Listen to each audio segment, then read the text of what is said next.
Pastor, तुम्ही योसेफाच्या धार्मिकतेविषयी आम्हाला आतापर्यंत सांगितलं, परंतु आमची धार्मिकता योसेफासारखी नाही. मी तर बरेचसे चुकीचे कामं केले आहेत. बरेचसे चुकीचे निर्णय मी घेतले आहेत. मी माझ्या आयुष्यामध्ये अनेकशे वाईट कृत्य केले आहेत. योसेफाप्रमाणे धार्मिक जीवन जगलो तर चांगले दिवस येतील. जर असं तुम्ही म्हणता तर मग योसेफाप्रमाणे जगण्यासाठी कोणती जागाच नाही. मी तर योसेफासारखा अजिबातच नाही. कदाचित याप्रमाणे तुमचं उत्तर असेल तर ऐका, कदाचित योसेफासारखं तुमचं जीवन नसेल. परमेश्वर तुमच्याकडून काय अपेक्षा करतो की कमीत कमी जर तुम्ही रौबेन सारखे असाल, शिमोनाप्रमाणे असाल किंवा लेवी सारखे असाल, याकोबाचे जे 10 पुत्र होते त्या 10 मुलांपैकी असाल, याचा अर्थ असा आहे की जर तुम्ही पापी कृत्य करत असले तरी देखील व असं असताना देखील देव तुम्हाला एक चांगलं मन देऊ इच्छित आहे. देवाला दुःखित करणारे व्यक्ती जर तुम्ही आहात तर व देवाच्या इच्छेच्या विरोधात जगणारे व्यक्ती तुम्ही आहात तर तुम्ही तुमच्या पापी कृत्यांच्या द्वारे देवाला दुःखी केलेलं आहे, देवाला तुम्ही घायाळ केलेलं आहे, तरी देखील तुम्हाला अभिवचन देणारा परमेश्वर आहे. परमेश्वर तुमच्याकडून काय अपेक्षितो? ॲटलिस्ट आता तरी तुम्ही बदल दाखवावा. भूतकाळ घडून गेलेला आहे. भूतकाळात तुम्ही तुमच्या इच्छेप्रमाणे जगला. आता जर चांगले जगले तर मी तुम्हाला आशीर्वाद देईल. योसेफाची हीच इच्छा होती की माझ्या भावांमध्ये जर बदल दिसला तर त्यांना अन्न देणं फार मोठी गोष्ट नाही. अन्न देणं काय मोठी गोष्ट आहे? या देशामधील मिसर देशामध्ये उत्तम अशा स्थानामध्ये, उत्तम अशा भूमीमध्ये आणि उत्तम अशा स्थितीमध्ये या लोकांना मी उभं करील. असू शकतं असे त्याचे विचार असतील. माझ्या भावांमध्ये बदल यावा एवढं पुरेसं आहे. जर ते आज प्रामाणिकपणे जीवन जगत असतील तर ते पुरेसं आहे. पहा, भूतकाळ तर भूतकाळच असतो. ब्रदर्स आणि सिस्टर्स, माझ्या भाऊ आणि बहिणींनो, लक्ष देऊन ऐका. नीतिमान कोणीही नव्हतं. एवढंच काय, सतीश कुमार देखील आपल्या भूतकाळात धार्मिक नव्हते. मी, तुम्ही, आम्ही आमच्या भूतकाळामध्ये परमेश्वराला कित्येक वेळेला दुःखी केलेलं आहे. यामध्ये जर आपण रँक लावली की कोणी परमेश्वराला सर्वात जास्त दुःखी केलेलं आहे, जर अशी रँक आपण लावली तर खऱ्या मनापासून मी तुम्हाला सांगू इच्छितो, दुःखित करण्यात सतीश कुमार फर्स्ट प्लेसवर असतील. सतीश कुमार देवाला दुःखी करण्याच्या बाबतीमध्ये कदाचित पहिल्या नंबरवरच असतील. परमेश्वराची तुमच्याकडून काय इच्छा आहे की कमीत कमी आज तुम्ही तुमच्या जीवनामधील बदल दाखवा. भूतकाळामध्ये तुम्ही मला दुःखी केलं, भूतकाळामध्ये तुम्ही मला खेदित केलं, परंतु आज जर तुम्ही बदलले तर तेवढं पुरेसं आहे. माझ्या प्रिय भाऊ आणि बहिणींनो, ऐकत आहात का? जर आज तुमच्या हृदयामध्ये बदल आला तर, जर आज तुमच्या जीवनामध्ये चेंजेस आले तर, आजच्या दिवशी जर तुम्ही तुमच्या जीवनामध्ये बदल आणला तर देव तुम्हाला आशीर्वाद देईल. काय तुम्हाला माहित आहे, आजकालच्या या दिवसांमध्ये लोक हात पसरत आहेत. देवाची इच्छा आहे की तुमच्या जीवनामध्ये ही परिस्थिती येऊ नये. आजच्या दिवसांमध्ये तुम्ही असाही स्थितीमध्ये असाल, आज तुमच्या समोर तुम्हाला कोणता पर्याय दिसत नसेल, निराशेमधून तुम्ही जात असाल. अशा स्थितीमधून तुम्हाला बाहेर काढून तुम्हाला अनंत जीवन देण्याची आशा तो करत आहे. आणि दुसरीकडे एका धार्मिक व्यक्तीप्रमाणे तो तुम्हाला बदलू इच्छित आहे. याकरिताच योसेफाने त्याच्या भावांची परीक्षा घेतली. काय ते खरे आहेत किंवा नाही. त्यांची परीक्षा होत असताना त्यांना हे समजलं नाही की ही परीक्षा आहे. त्यांना वाटलं की आपल्याला ही शिक्षा मिळत आहे. यस, परमेश्वर आपली परीक्षा घेत असतो. आणि आपण जर पापामध्ये जगणारे व्यक्ती आहोत तर आपल्याला ती परीक्षा दंडाप्रमाणे दिसून येईल. शिमोनाला तुरुंगात टाकण्यात आलं. यस, एक असा काळ होता जेव्हा योसेफाला खड्ड्यात टाकलं. परिणाम काय झाला? हा तुरुंगात गेला. शिमोनाला तेथे जेलमध्ये टाकण्यात आलं. कारण काय माहीत आहे? कारण तो योसेफाला मारू इच्छित होता. त्याने योसेफाला मारण्याची इच्छा बाळगलेली होती. त्या दिवशी जे घडलं तुम्हाला आणि मला माहिती नाही, परंतु योसेफाला त्याविषयी माहीत होतं. शिमोन काय बोलला होता, रौबेन काय बोललेला होता, यहुदाने काय म्हटलं होतं, हे सर्व काही योसेफाला माहीत होतं. यामुळे शिमोनाला त्याने जेलमध्ये टाकलं. कारण माहीत आहे, यासाठी की त्याने आपलं जीवन सुधारावं. त्याने त्याच्या भावांना सांगितलं की तुम्ही इथून जाऊन बन्यामीनाला घेऊन या. शिमोनाला त्याने ठेवून घेतलं व बन्यामीनाला घेऊन या असं सांगितलं. असं का केलं? कारण योसेफाला संशय होता, जसं यांनी मला विकलं आहे तसं बन्यामीनाला विकलं असेल. ते अजूनही तसेच असतील तर मी त्यांना आशीर्वाद देणार नाही. तेव्हा ते सर्व भाऊ मिळून आपले वडील याकोब यांच्याकडे गेले. काय तुम्हाला हे आठवतं का? जेव्हा हे सर्व भाऊ म्हणजे सर्व मिळून, येथे पहा 42 अध्यायामध्ये त्यातील वचन 21 मध्ये आपण पाहतो, त्या भावांना जेलमध्ये टाकल्यानंतर 3 दिवसानंतर त्यांना बाहेर काढलं. मी शिमोनाला माझ्याकडे ठेवतो, तुम्ही येथून जाऊन तुमच्या वडिलांना भेटा आणि तुमच्या लहान भावाला घेऊन या. तेव्हा मी शिमोनाला सोडेल असं जेव्हा त्याने आड घातली तेव्हा ते सर्व चिंतेमध्ये पडले. त्यांना ते संकटाप्रमाणे वाटलं व ते रडू लागले व ते दुःखित झाले. ते प्रायश्चित करू लागले. अरे, काय आपल्याला समजत आहे का? काय समजत आहे? हो, आपण पाप केलं होतं. आपल्या भावाच्या बाबतीत खरोखर आपण अपराधी आहोत असंच ते बोलले होते. वचन 21 मध्ये पहा. मग ते एकमेकास म्हणाले, आपण आपल्या भावाच्या बाबतीत खरोखर अपराधी असता व आपण त्याचे दुःख पाहिले असताही त्याचे ऐकले नाही म्हणून हे दुःख आपणावर आले आहे. त्याचे ऐकले नाही म्हणून हे दुःख आपणावर आले आहे. अशा प्रकारे ते एकमेकांशी बोलत होते.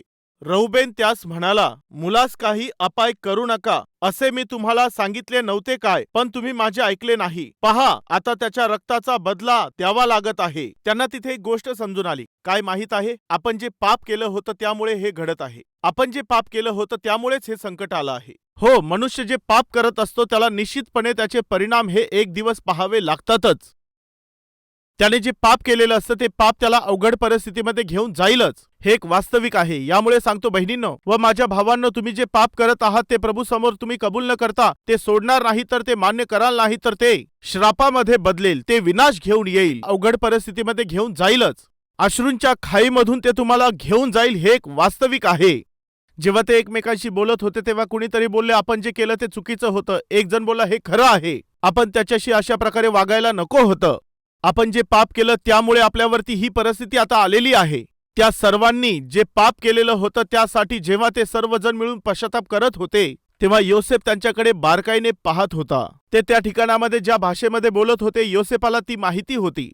ज्या भाषेमध्ये ते बोलत होते योसेफाला ती माहित होती, कारण तो त्यांच्यापैकीच एक होता. त्यांचं बोलणं जेव्हा त्याला समजलं तेव्हा तो बाजूला जाऊन रडला. वचन 24 पहा, योसेफाने काय केलं.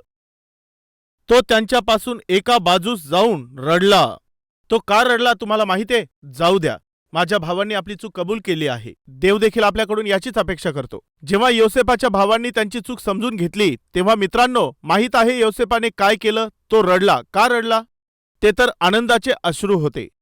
आपली चूक समजल्यानंतर जेव्हा मुलं आपल्याला सॉरी म्हणतात तेव्हा आई किंवा वडिलांच्या डोळ्यातून अश्रू येतात. असं का होतं? जाऊ द्या, माझ्या मनामध्ये जे दुःख होतं, ज्या वेदना होत्या ते त्यांना समजलेलं असतं. हेच ते अश्रूंचं कारण असतं. तुम्ही तुमच्या जीवनामध्ये जेही चुकीचं कृत्य केलेलं आहे त्यासाठी तुम्ही दुःखी आहात, पश्चाताप करता, तर मग निश्चितपणे माझ्या देवाच्या डोळ्यांमध्ये आनंदाचे अश्रू असतील. मी विचारतो, तुम्ही तुमच्या जीवनात क्षमा मिळवू पाहिली आहे का? मनापासून गुडघ्यांवरती येऊन काय तुम्ही देवाला क्षमा मागितली आहे का? देवा, मी तुला खूप दुःखी केलं आहे, तू मला कृपया क्षमा कर. काय असं कधी बोलले का?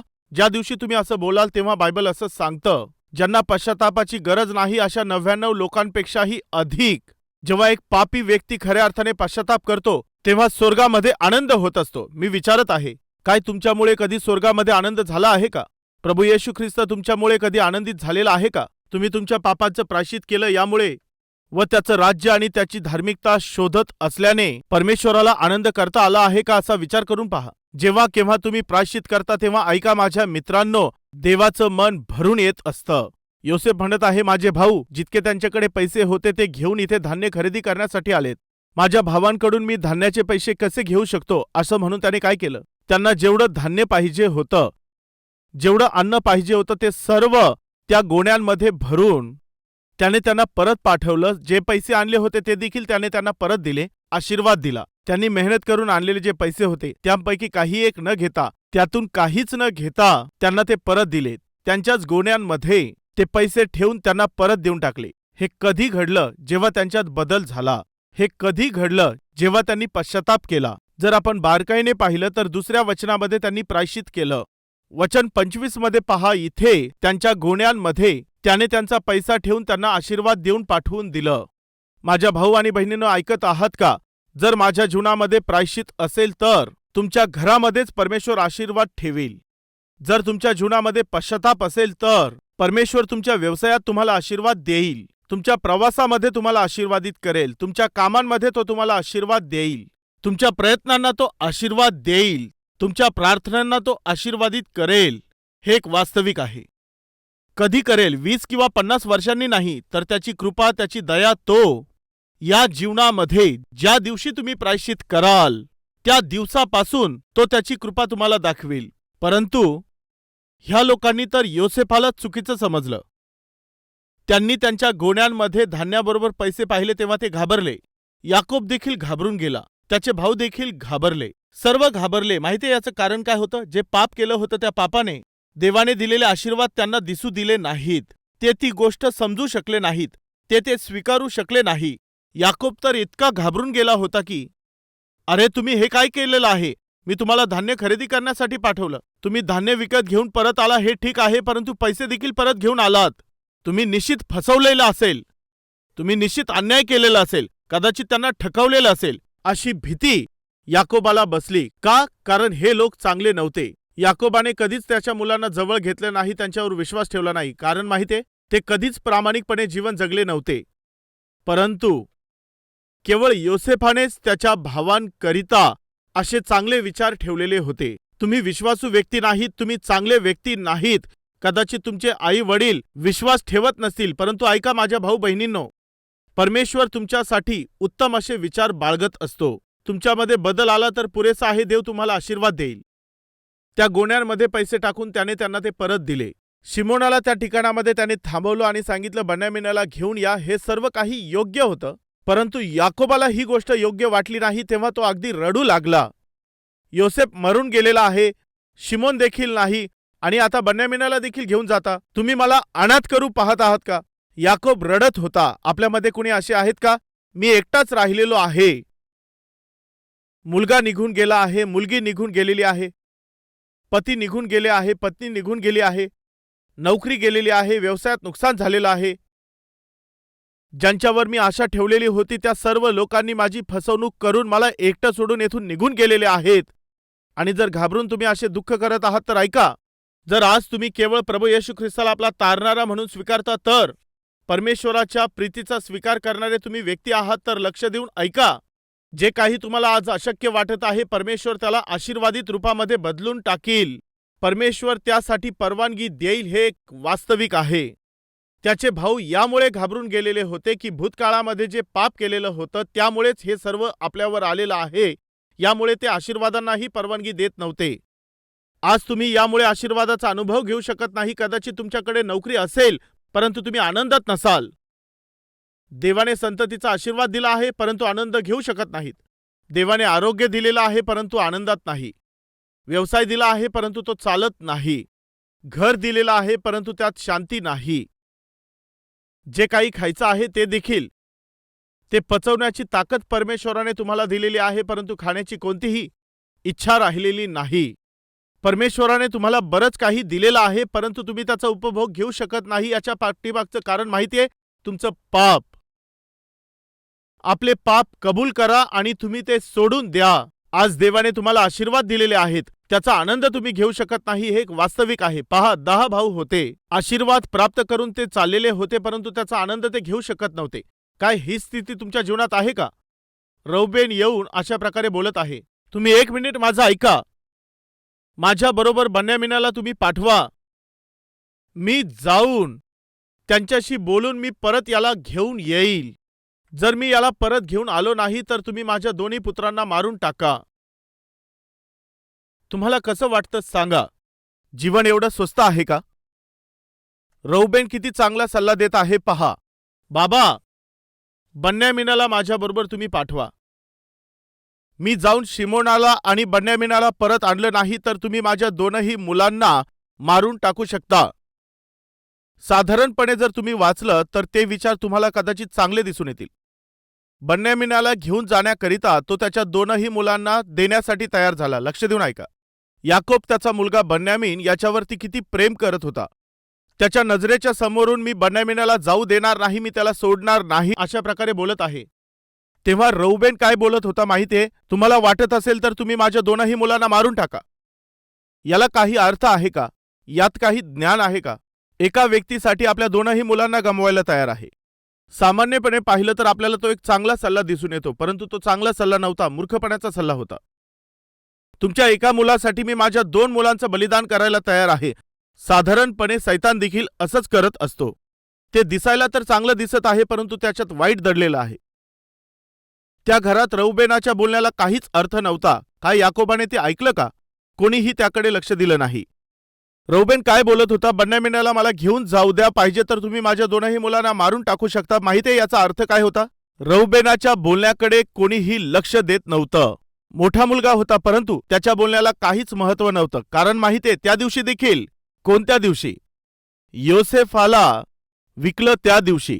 त्याचे भाऊ त्याला मारू पाहत होते. तेव्हा रौबेन समोर आला. अरे अरे, असं करू नका, मी मोठा आहे, माझं ऐका.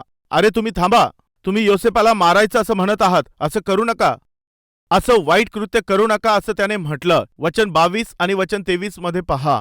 रौबेन त्यास म्हणाला, मुलास काही अपाय करू नका, असे मी तुम्हाला सांगितले नव्हते काय? पण तुम्ही माझे ऐकले नाही. यस, रौबेनाचं बोलणं त्याचे स्वतःचे भाऊ ऐकत नव्हते. कारण माहितीये त्याचं चरित्र तसं होतं.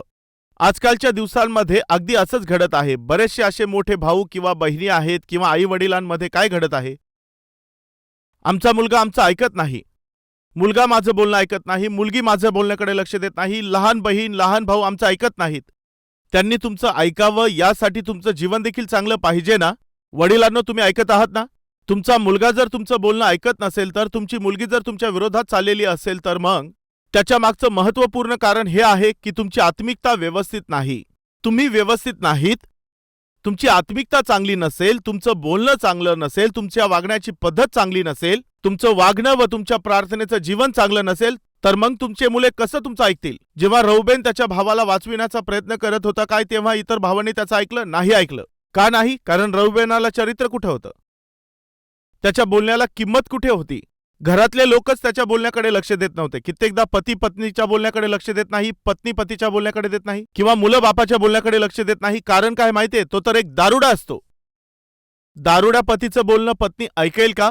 काही पत्नीच्या बोलण्याकडे पती लक्ष देत नाही. कारण काय आहे? ही चुगली करती, खरं बोलत नसते, तिच्या बोलण्याला काही अर्थच नसतो.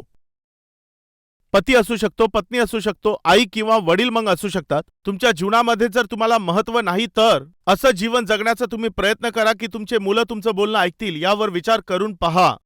रौबेन कोणत्या स्थितीमध्ये होता माहितीये? जर त्याला काही चांगलं करू वाटलं तरी देखील त्याला कोणी ऐकत नव्हतं. तो इथे त्याला वाचू पाहत होता, परंतु कोणी त्याचं ऐकलं नाही. जेव्हा तुम्ही कोणाला काही सांगू पाहता, तेव्हा ते तुमच्याकडे खालीवर पाहतात. तू आम्हाला शिकवतोस का? तुम्ही चांगलंच सांगत असता, पण कोणी ऐकत नाही. कारण माहितीये, तुमच्यामध्ये जी चुकीची गोष्ट आहे ती चांगल्या कामांना झाकून टाकत असते, ती त्याकडे दुर्लक्ष करायला लावते. याकोब बोलत होता, तुम्ही मुलापासून मला तोडत आहात, तुम्ही माझी ताटातूट करत आहात. एवढंच नाही तर तो काय बोलला? हे माझे पिकलेले जे केस आहेत, या वृद्धकाळात तुम्ही मला दुःखी करून वेदनेने अधोलोकामध्ये घेऊन जाल. हे खरं नव्हतं. याकोबाला जसं वाटत होतं, वास्तविक तसं ते नव्हतं. तुमच्या आजूबाजूला जी भयंकर अशा प्रकारची परिस्थिती जी तुमच्या नजरेला दिसत असते, ती तशा प्रकारे दिसून येते. तुम्हाला तसं ते वाटत असतं, परंतु ते वास्तविक नसतं.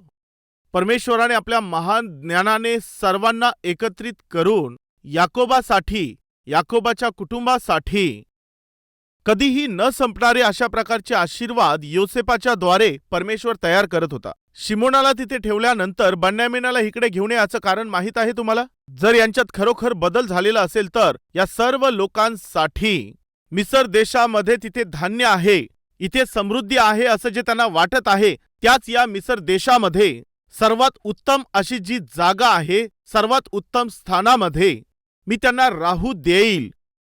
प्रधानमंत्रीचं कुटुंब, मिसर देशावरती राज्य चालवित असणारा आणि अधिकार करत असणाऱ्या त्या भावाचं हे कुटुंब आणि त्याचे लोक, सर्व देश त्यांना ओळखील आणि त्यांचं ते कौतुक करतील. त्याच्या कुटुंबाला ते पाहतील अशी योसेफाची आशा होती. परमेश्वराची देखील हीच इच्छा होती. परमेश्वराची काय इच्छा आहे माहितीये? जगाने म्हटलं पाहिजे की यांनी विश्वास ठेवलेला आहे. जिवंत देवावरती विश्वास ठेवणारं हे कुटुंब आहे, हे इतकं आशीर्वादित आहे असं तुमच्याकडे पाहून जगाने म्हटलं पाहिजे. येशूवर त्यांनी विश्वास ठेवला आहे, यामुळे देवाने त्यांना आशीर्वाद दिलेला आहे. म्हणजे प्रभूने त्यांना आशीर्वाद दिलेला आहे, देवाने त्यांना आरोग्य दिलेलं आहे, देवानेच त्यांना जीवन दिलेलं आहे. माझं जीवन 10 लोकांसाठी आशीर्वादाच कारण असलं पाहिजे, देवाच्या गौरवासाठी कारण असलं पाहिजे. हे कधी शक्य होऊ शकतं? तुमच्या विश्वासाच्या द्वारे. देवावरती आपण आधारित होऊन राहू. धार्मिक योसेफ 13 वर्षाच्या नंतर त्याला उन्नती मिळाली. तुम्ही धार्मिकतेमध्ये जगाल तर तुमची उन्नती होईल. जर तुम्ही अधर्माचं जीवन जगाल तर आयुष्यभर द्या द्या द्या असंच बोलत राहाल. मागणारं जीवनच तुमचं राहील. जर तुम्ही असं जीवन जगत आहात तरी देखील परमेश्वराची ही इच्छा आहे की तुमच्या जीवनामध्ये बदल दिसावा. मी तुम्हाला आशीर्वाद देईल, मी तुमचं जीवन स्थिर करेल. 42 अध्यायाच्या 24 वचनामध्ये मला असं वाटतं, योसेफ बोलत असेल, जर तुम्ही खरोखर धार्मिक व्यक्ती हो आणि जर तुम्ही माझ्या समोर हे दाखवून दिलं तर, जर तुम्ही हे दाखवून दिलं तर तुम्हाला केवळ धान्यासाठी इथे येण्याची गरज नाही, मी तर तुम्हाला व्यापार करण्याची संधी देतो. मिसर देशामध्ये व्यापार करणं म्हणजे मोठा बिझनेस असतो. तुम्ही इथे मागण्यासाठी आला आहात. तुम्ही दाखवून द्या की तुम्ही धार्मिक आहात. मी तुमचा व्यवसाय या ठिकाणामध्ये स्थापन करेल. परमेश्वर असं बोलतो, धार्मिक आहात यामुळे, तारण प्राप्त झालं आहे यामुळे. जर तुमच्यात बदल झाला असेल तर तो मला दाखवा. देव तुम्हाला आशीर्वाद देईल, तुम्हाला स्थिर करेल, व्यवसायाला स्थिर करेल, तुमच्या कुटुंबाला तो स्थिर करेल. सेवा कार्य करत आहात तर सेवेला स्थिर करेल. तुम्ही दाखवून द्या, प्रमाण दाखवा, बदल दाखवा. आज वचन ऐकत असणाऱ्या माझ्या बहिणींनो, भावांनो, परमेश्वर वाट पाहत आहे की तुमच्यात बदल केव्हा येईल. परमेश्वर वाट पाहत आहे, आशीर्वाद हातात पकडून आहे. केव्हा तुम्ही जुनं घाणेरडं जीवन सोडून देऊन परमेश्वराच्या हातामध्ये कधी तुम्ही याल. भाऊ आणि बहिणींनो, तुम्ही काय करणार आहात? जगी गोष्टींच्या मागे, पापाचा आनंद घेण्यामागे तुम्ही फिरत आहात. परमेश्वर तुम्हाला एक अद्भुत असं जीवन देण्याकरिता, तुम्हाला अद्भुत असं भविष्य देण्यासाठी, आजूबाजूला जे आहे त्यांच्यापेक्षा जास्त तुम्हाला आशीर्वाद देण्यासाठी, जेव्हा तुम्ही तुमच्या जीवनातील पापी कृत्यांना, अशुद्ध गोष्टींना तुम्ही तुमच्या जीवनामधून सोडून द्याल, तुम्हाला उज्ज्वल असं भविष्य देण्यासाठी परमेश्वर तुमचं जीवन त्याच्या हातामध्ये घेऊ इच्छित आहे. या जगामध्ये जे लोक आहेत, तुमच्या शरीरामध्ये जी अभिलाषा, जे पाप आहे, तुम्ही जे काही चुकीचं कृत्य आणि घाणेरडे कृत्य करत आहात, या क्षणापर्यंत माहितीये देवाची तुमच्यासाठी काय इच्छा आहे. तुम्ही तुमच्या जीवनामध्ये जर तुम्ही या सर्व गोष्टी सोडून दिल्या तर तुम्ही विचार केलेला नाही अशा प्रकारचे आशीर्वाद तो तुम्हाला देऊ इच्छित आहे. माझ्या भावांमध्ये बदल झाला एवढं पुरेसं आहे. माझ्या देशामध्ये मी त्यांना स्थिर करेल, मी त्यांना उन्नत स्थानामध्ये ठेवील, अशा प्रकारे योसेफ विचार करत होता. त्यांना बदल दाखवायचा होता. आम्ही बदललेलो आहोत हे त्यांनी दाखवायचं होतं. योसेफाप्रमाणे येशू ख्रिस्ताने देखील तुमच्यासाठी चांगले संकल्प ठेवलेले आहेत. ते संकल्प तुमच्या जीवनात पूर्ण व्हावे असं वाटत असेल तर तुमच्यात बदल दिसला पाहिजे. काय खरोखर तुमच्यामध्ये हे दिसून येत आहे का? तर कमीत कमी आजच्या दिवशी बहिणींनो लक्ष द्या. जर तुम्ही धार्मिकतेने जीवन जगत आहात तर माझ्या भावांनो, तुम्ही कोणत्याही गोष्टीचा विचार न करता आपल्या आजूबाजूला जरा तुम्ही पहा. देव तुमच्या भविष्याचा नाश करेल असे कोणत्या प्रकारचे विचारच येणार नाहीत. परमेश्वर तुमची परीक्षा घेत आहे. जर तुम्ही विश्वास ठेवत आहात तर देव तुमच्या जीवनात अद्भुत कार्य करेल. देव तुम्हाला आशीर्वादित करून अद्भुत रीतीने, ही जी परिस्थिती अनुकूल वाटत नाही, ही जी विपत्तीची परिस्थिती आपल्याला दिसत आहे, त्यामध्ये देवाचे आशीर्वाद आणि देवाचे अद्भुत कार्य तुम्ही पाहू शकाल. माझी इच्छा आहे की तुमच्यामध्ये अशा प्रकारचे बदल आले पाहिजे. जे काही तुम्ही सोडून द्यायला पाहिजे, काय तुम्ही ते सोडून देऊन माझ्याबरोबर तुम्ही प्रार्थनेत याल का? लेट्स प्रे.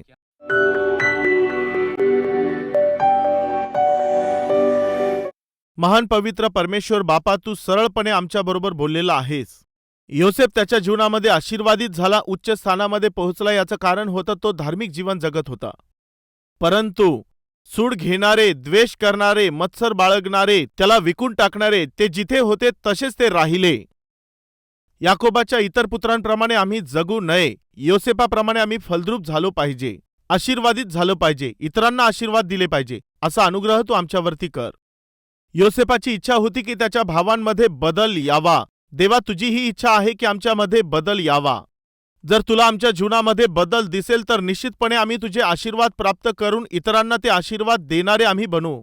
जे सर्व लोक सत्याचा स्वीकार करत आहेत बापा, अशा सर्व लोकांना तुझं दर्शन तू दे व आशीर्वाद देऊन त्यांना तुझी कृपा दाखव देवा. यांनी आपलं वाईट जुनं जीवन सोडून द्यावं. आम्हाला हे पापी जीवन नाही पाहिजे, हे घाणेरडं जीवन नाही पाहिजे. आम्हाला ते वाईट जीवन नको आहे. प्रभू, त्यांना सर्व प्रकारच्या दुर्दशेतून तू बाहेर काढ. जुनं घाणेरडं जीवन सोडून देणाऱ्या प्रत्येक व्यक्तीला तू नवीन जीवन दे परमेश्वरा, व तुझं गौरव तू करून घे देवा. येशूच्या नावाने मागतो पिता, आमेन.